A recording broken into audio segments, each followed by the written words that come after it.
అదే RTV app వార్తల్ని క్షణాల్లో చదివే అవకాశం ఉంటుంది. ఒక న్యూస్ పేపర్, ఒక టెలివిజన్ ఛానల్ మీ చేతుల్లో ఎప్పుడు ఉంటాయి.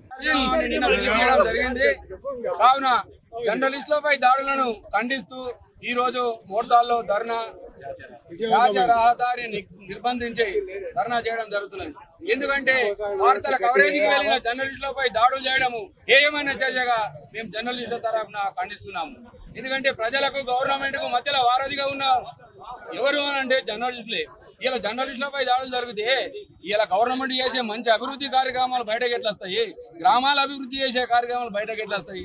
కనుక మధ్యవర్తి ఉన్న జర్నలిస్టులను దాడులు చేస్తే ఇక నుంచి సహించేది లేదు. మొట్టమొదటిసారిగా తాళ్ళారాంపూర్ లో ఉన్న వీడీసీని రద్దు చేయాలని చెప్పి పోలీస్ శాఖ వారికి విజ్ఞప్తి చేస్తున్నాము, రెవెన్యూ శాఖ వారికి విజ్ఞప్తి చేస్తున్నాము.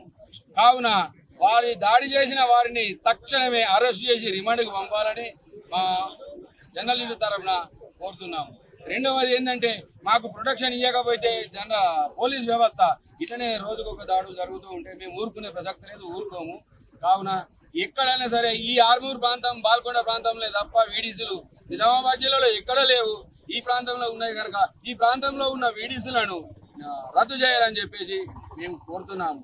రెండవది ఏంటంటే మాకు ప్రాణరక్షణకు మీరు పోలీసు వారు తక్షణమే హెల్ప్ చేయాలి. ఎక్కడైనా దాడులు జరిగితే ప్రతిస్పందించి ఇమ్మీడియట్గా వాళ్ళని అరెస్ట్ చేస్తే, ఒక ఊర్లో అరెస్ట్ చేస్తే రెండో ఊర్లో ఎవరు సపోర్ట్ చేయరు. ఇక్కడే చూసుకుంటూ పోతే మాకేంది లేదనుకుంటూ పోతే మా మీద దాడులు జరుగుతాయి.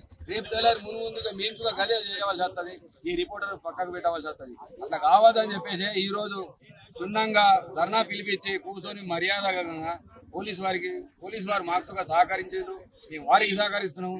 పోలీసు వారు ఎప్పుడైనా సరే మాకు హెల్ప్ చేయాలని చెప్పి కోరుకుంటూ ఈ ధర్నా కార్యక్రమాన్ని విజయవంతం చేసిన ప్రతి ఒక్క ప్రింట్, ఎలక్ట్రానిక్ మీడియా జర్నలిస్టులందరికీ పేరు పేరున ఈ కార్యక్రమానికి వచ్చిన యువజన సంఘాల నాయకులకు, అంబేద్కర్ సంఘాల నాయకులకు, ధర్మ సమాజ్ పార్టీ నాయకులకు ప్రతి ఒక్కరికి పేరు పేరున నా హృదయపూర్వక నమస్కారాలు. జై జర్నలిస్టు.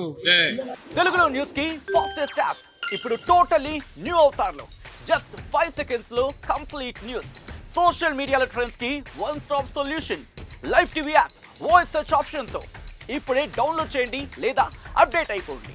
యాప్ లింక్ డిస్క్రిప్షన్ లో ఉంది.